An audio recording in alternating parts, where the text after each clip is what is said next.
heading south of the Mason-Dixon. This is the Week in Review at the Abbeville Institute. Here is your host, Brian McClanahan. Welcome back to the Week in Review at the Abbeville Institute. This is your host, Brian McClanahan, and this is episode 346, covering the week of February 27th through March 3rd, 2023. Glad to have you back on the program. Very glad to be here. Don't forget to follow us on Twitter, like our Facebook and Gab pages, and subscribe to our YouTube page.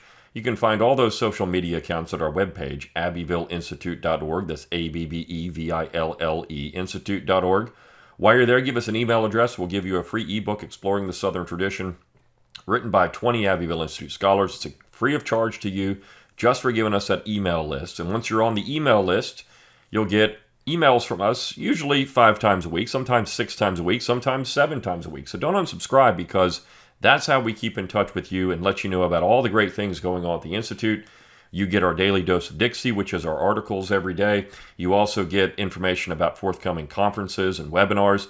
We just had one this week, last night, in fact, as I'm recording this, on 20th century Southern conservatism. It was a great webinar. These are now free of charge.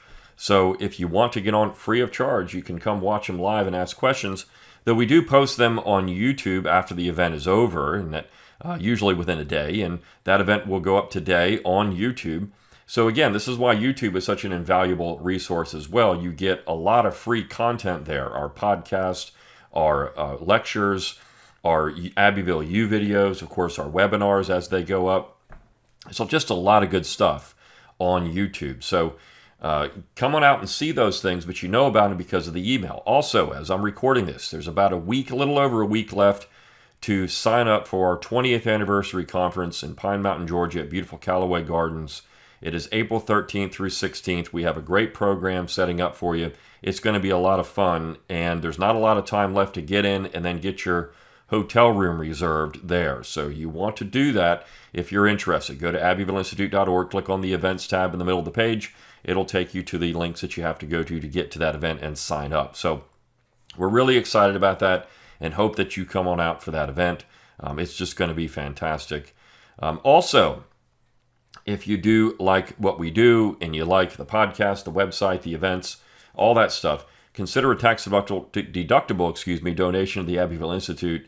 It is the way that we stay in business. So if you want to see more of our content, then please consider that donation. You can go to abbevilleinstitute.org, click on the donate button. You can send an online donation. You can send it offline. There's our addresses on the website too. So if you're interested in things that we do and you want to see more of it, please consider that donation. We do appreciate everything you do. And a couple other things. We have Abbeville Academy, abbevilleacademy.org. If you've missed some of those older webinars, we used to charge for the webinars. So if you missed some of the older webinars, you can go to abbevilleacademy.org and you can purchase some of these older webinars there. They're cheap, $15, and you get the webinar. It's a great way to pick up some of these old webinars. We have over a dozen out there, and these are at least an hour long. So you're getting an hour long webinar on some really great content, and they're a fantastic resource. So go to abbevilleacademy.org and pick those up, and also get our logo and all kinds of cool stuff if you go to abbevilleinstitute.org and click on the shop tab. All right. All that said, we do have a new book coming up, by the way. It's on Faulkner, Jim Kibler, the Abbeville Press, and we'll have an announcement about that in the near future. But Jim Kibler's book on Faulkner will be out. So now that all that's said, let's talk about the material for the week. And I want to really focus on one article more than any other. And it's the article that we ran on Wednesday. And it's entitled Defining American Sovereignty. Now, I'll mention some of the other articles we had this week, but Defining American Sovereignty. This is something, of course, that the Institute has done a lot of over the years.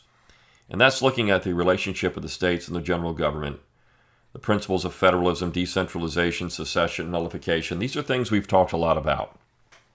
And I would say that Don Livingston is one of the foremost pioneers in this field in the modern American philosophical, political philosophy discourse. And I say that because when he started talking about these things back in the 90s, no one was really doing it. In fact, he mentions he had a conference on secession in the early 90s and hardly anybody showed up. because no one was talking about these issues. What I find fascinating about it is that legal scholars have now become interested in this. There was a book that came out about 7 years ago by Samuel Levinson, who is a pretty well-known legal scholar, and he collected a series of essays on secession. What's interesting about that is that he started focusing on the topic maybe in the early 2000s, maybe around 2004 or 5. He started thinking about secession and doing more work on secession from a legal perspective in teaching his classes. And that led to this book. Don Livingston had already been doing this for a decade. And you had other people that were interested in it too, Kirkpatrick Sale and Thomas Naylor.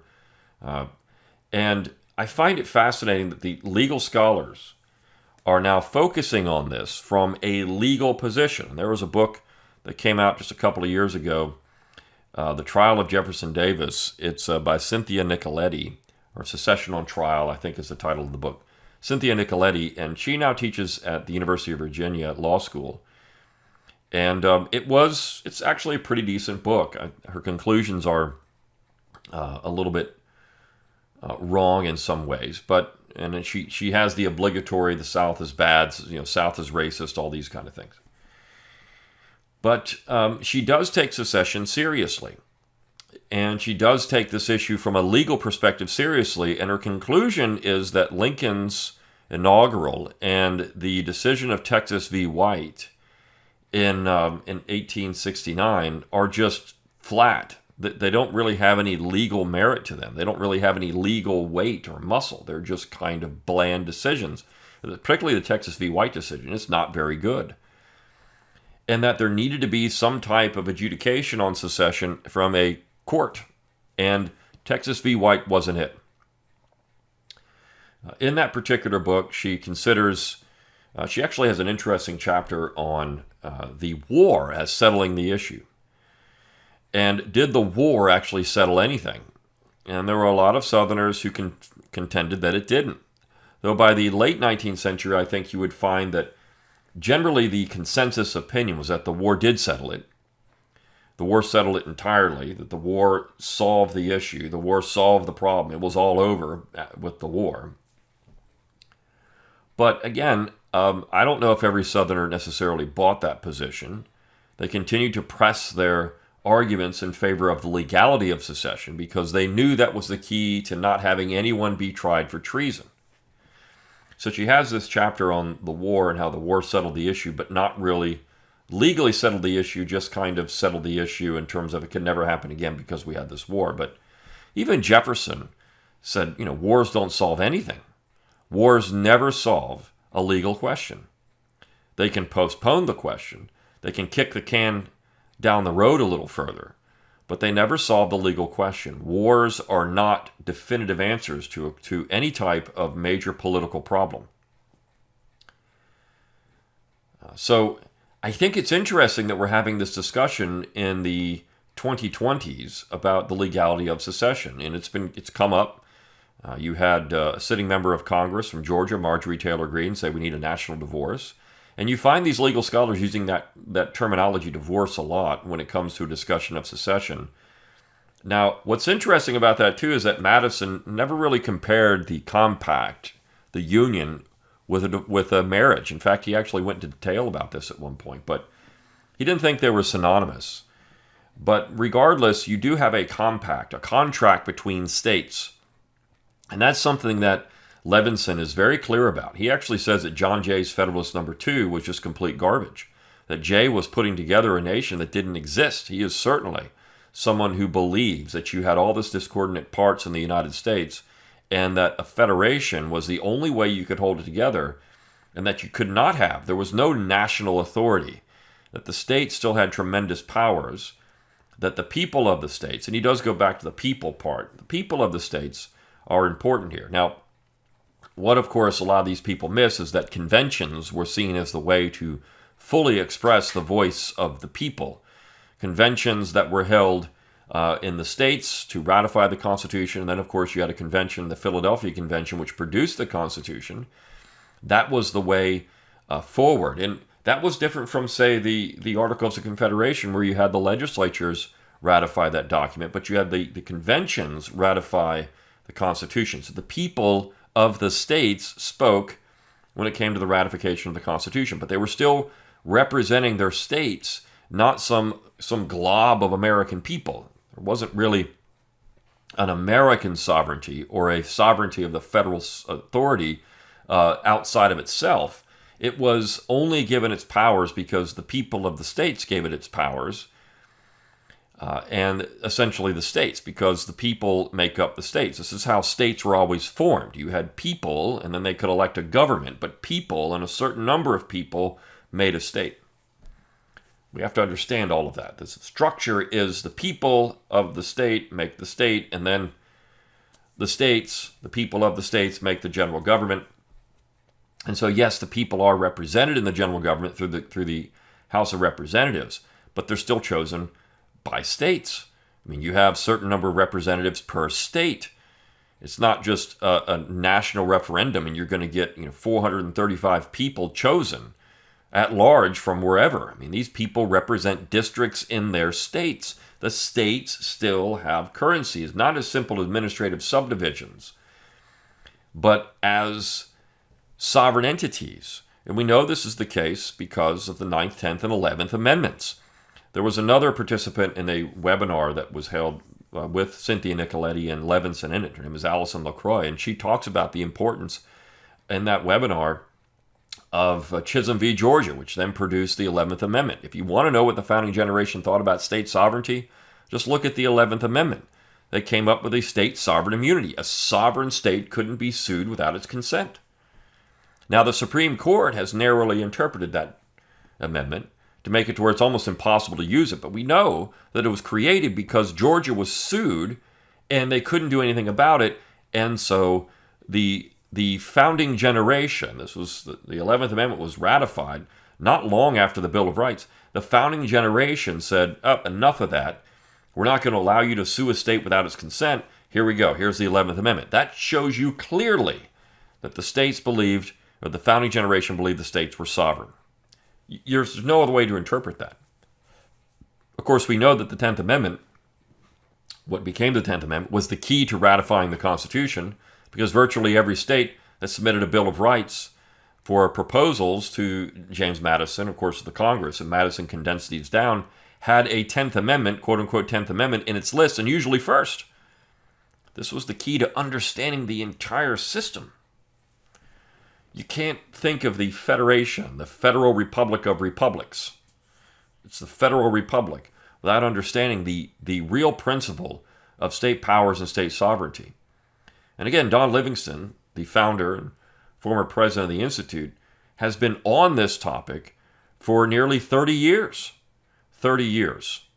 While some of these other people are relative newbies to it, right? I mean, they've been doing this for, maybe, in Levinson's case, maybe 20 years. And some of these other people, maybe a little less than a decade, or maybe a little over a decade, I should say. I think LaCroix wrote a book on federalism back in 2010, which is an interesting book. She actually goes back to the colonial period to find the origins of federalism, and their understanding of the nature of government was based out of this colonial experience, which is entirely correct. I mean, look, the founding generation was using nullification before we even had a general government for the United States. Even on the Articles of Confederation, they were using it. It's what they did. And Jefferson's concept in 1774 in the Summer Review is of federalism. I mean, this is how they all thought of the Union with the empire. Even the concession by John Dickinson and others that you could have the center regulate trade and defend the colonies is essentially the same situation you have with the federal government. That's what they conceptualize of the general government in Washington, D.C., or New York, Philadelphia, wherever it was. But first New York, then Philadelphia, then Washington, was that you had a central authority that could do just what the Parliament could do in the American War for Independence, and that's it. That's it. That's what it was supposed to do. You can't look at all these things in a vacuum. You have to look at their historical experience. And so when we talk about things like nullification, which is simply the act of the people of the states, and Jefferson thought it should be through convention, though he actually had a mechanism that he came up with that. But certainly the legislatures even can do it. But the mere act of the states saying to the general government, you've exceeded your bounds, we're going to stop this. That was not something alien to the period of time leading up to the war in 1860. It only became alien after the war because we had a cataclysmic shift in America, and that shift was Lincoln and the ascendancy of Lincoln's ahistorical interpretation of what the United States was and what its government was. That's important. Lincoln basically fabricated a national government out of thin air in 1861.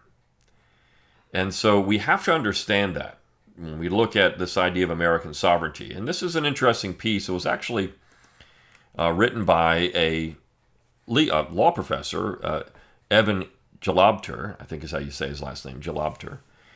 He teaches law in Virginia, I think. Let me look here. I can't remember where he's a professor. I'm sorry, Southern University Law School. And this is a really interesting piece because he basically outlines what I've just explained. Now, at the end of the piece, a couple of commenters didn't like the fact that he said the war settled the issue of secession. And again, if you followed the Institute, we wouldn't say that. But we do have, we have different opinions on this website all the time, and I think that's something that's you need to have those different opinions because it gives you a starting point for a discussion. But this piece is heavy on Calhoun and Tucker and all of the Southern positions on sovereignty and where that lies in the American system. Madison's position that you had dual sovereignty was a little bit of that's a difficult thing to have. You can't really have dual sovereignty. You either have sovereignty or you don't, and you can't lose it once you have it. And when you look at the language of the Constitution, it's clear that the powers are being delegated herein granted, as of course the language in the first article. All legislative powers herein granted. Well, who's granting those powers? It's the people of the states, or the states, in essence, to the central authority. The central authority was created by them. And it's clear when you look at Article 7 of the Constitution, it's a constitution between the states so ratifying the same. Look, the language is all over the document to make you understand that this is a document that still maintains the original form and structure of the Articles of Confederation. This is something also that's interesting about these arguments. Was the Constitution a secession from the Articles? In some ways it was, but in some ways it wasn't. I think that the nature of the Union stayed intact. It still was a union, a more perfect union of what? But a union of states. They didn't scrap the idea that we're going to have a union of states and then go to a union of people. Well, that wasn't going to happen. It was still a union of the people of the states to a union of the people of the states. In order to form a more perfect union, a better union than what we had under the Articles, which didn't have some of the, of course, structure in place that the Constitution would have. It didn't have the three branches of government, didn't have executive power, it didn't have a judicial branch, didn't have a bicameral legislature. It could not act on the people directly. These are things that even Jefferson pointed out he liked about it, that you could actually act on the people directly, where you couldn't do that before. So it's interesting how people miss these kind of things. It's a more perfect union of states. There wasn't a deviation here. They didn't go from one to the other. They carried it forward. And again, these are things that the Institute has been talking about for a very long period of time. We've had a number of great conferences on this issue of state sovereignty and nullification, secession. What is the Southern tradition? The thing about the South, and going back to the South, we know Northerners were certainly interested in federalism early on. But we know that Northerners quickly abandoned that in favor of a quote-unquote nationalism, which really was sectionalism. There's nothing about Northern nationalism in the 19th century that is really national. It's all sectional. When you look at Daniel Webster, for example, during the War of 1812, all these people were worried about New England. The Hartford Convention was simply their section. They weren't concerned about the nation. They weren't concerned about that at all, really. They were concerned about the impact of the war and what it was going to do to New England. And so they had this very New England-centric vision of things. And then, of course, we have the end of that. And New Englanders, even with nullification, start to adopt this position of nationalism. The Union becomes the key to their argument because they know that if the national government has powers, this quote-unquote national government, which we don't have, but the central authority has excessive powers, they can use those powers to their advantage. They can use the mechanisms that are in the central authority to get what they want, which is, by that point, protective tariffs, central banking, federally funded internal improvements. These are the things they're going after. It's Henry Clay's American system. And to do that, they're going to need to add states into the Union that are aligned with them and not the South. And how are they going to do that? Well, you use the issue of slavery to break this alliance between Western farmers and Southern farmers. You start speaking about, blacks being in the West, and that's going to be dangerous to white people in the West, and so we're not going to favor that, whether it's free or slave. And you create this push to exclude, to bottle slavery up in the South, to limit the power of slaveholders, because that would work against the political economy of the North. To limit the power of this agrarian system. The unholy alliance that was created in the 19th century, this is something that people, again, miss. The alliance that's created in the 19th century by the Republican Party of Western farmers who were not interested in the extension of slavery because of race, essentially, and New England merchants, industrialists who were interested in protective tariffs and banks, centered on one particular issue, and that was, or two, I should say, cheap Western land and internal improvements. And Calhoun recognized this at one point. He said, look, if we don't start getting on board with internal improvements, we're going to lose the West. If we could just use internal improvements, we could just concede that issue. We'll keep the West in the fold, and they'll vote with us because they're farmers over these merchants in New England. And you might have seen New England secession rather than Southern secession. In fact, it was openly talked about by the abolitionists. They wanted out of the Union because they didn't want to be in this alliance with Southern slave owners. So perhaps if they had more political clout and they weren't seen as a bunch of crazy, violent oddballs, which is what everybody thought they were in the 19th century, you might have seen a different secession movement in the United States, not one in the South, but one in New England that would have actually happened. See? So there's that part of it.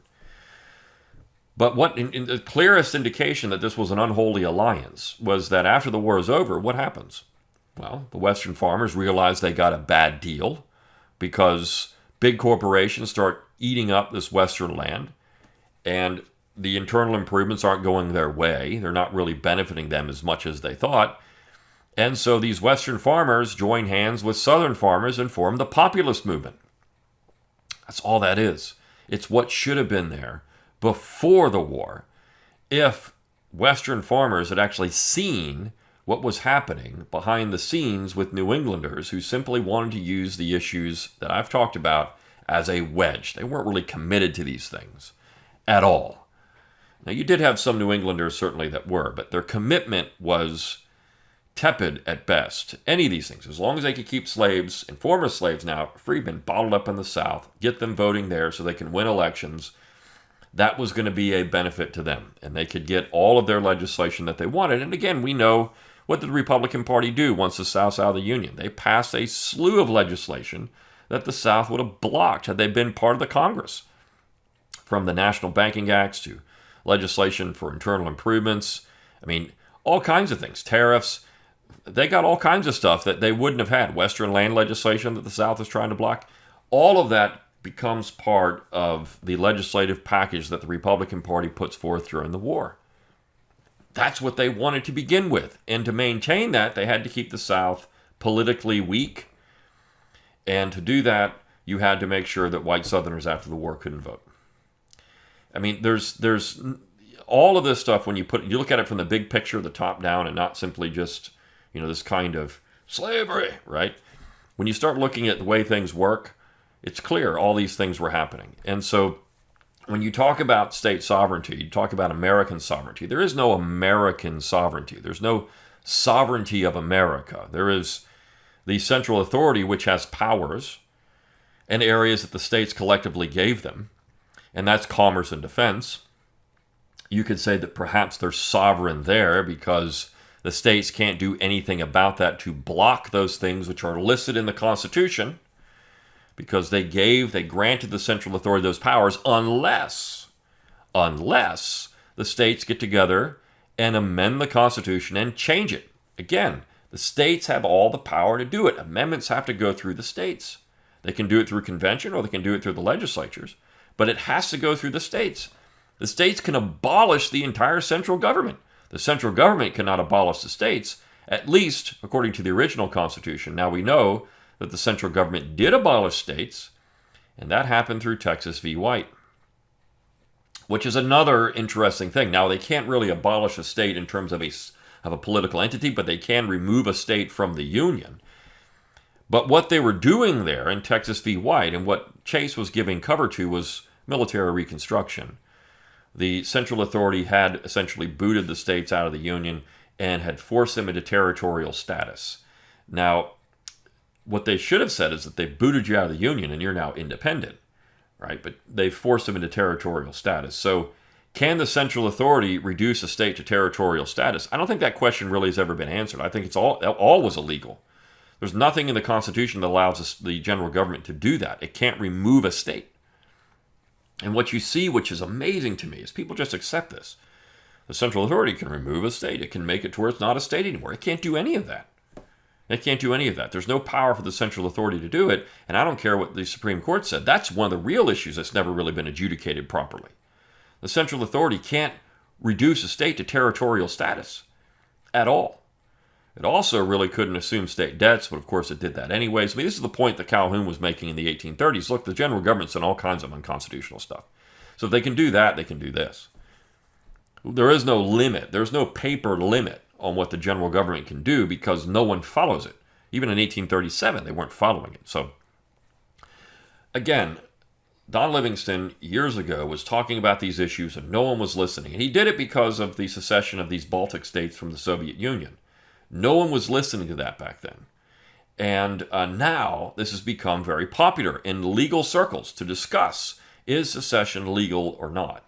Where is sovereignty? What is federalism? Where do the powers of the states lie? What are these things? We're having a robust discussion again, for the first time really, since the 1860s, about the powers of the states. Now, you could say we had a robust discussion about this back in the 1950s and 1960s. At least Southerners were having a discussion about it. Northerners said these things don't exist. And again, that was all politically motivated. What were we doing there? Of course, that's the civil rights movement. But what was going on here, right? So we're having a robust discussion, sort of, but it was all attached to an issue that most Americans found disgusting, right? They didn't really want to get on board with federalism and these kind of things when it came down to something they perceived to be a grave injustice, which was, in their mind, segregation. They didn't want to get involved in that and look at that as an example of federalism. But now that's off the table, right? We don't have that on the table anymore. Now there's other issues that are coming out. And you know who predicted all this? Well, Southerners.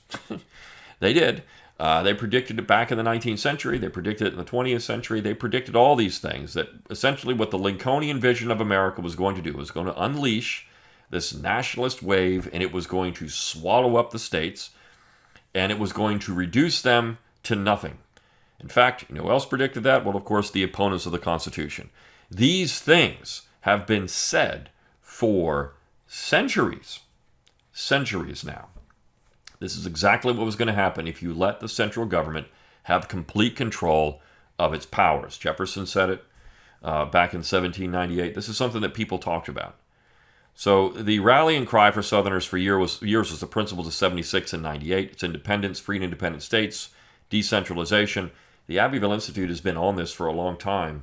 And it's nice to see that the legal profession is getting involved and having a major discussion about this, because we do need lawyers and judges who are going to issue the correct rulings on these things based on the original understanding of the Constitution and what federalism was. As we get more lawyers trained in this and understanding what these things are, Is secession possible? Should it be adjudicated? What about nullification? What about federalism? What about state powers? What about all these things? As we have all of that and we get more legal scholars interested in these topics, perhaps you could see in the future a really interesting legal debate on these things taking place, a legal debate that really hasn't ever happened in American history. All right. Hope you enjoyed this week in review at the Abbeville Institute. Until next time, good day.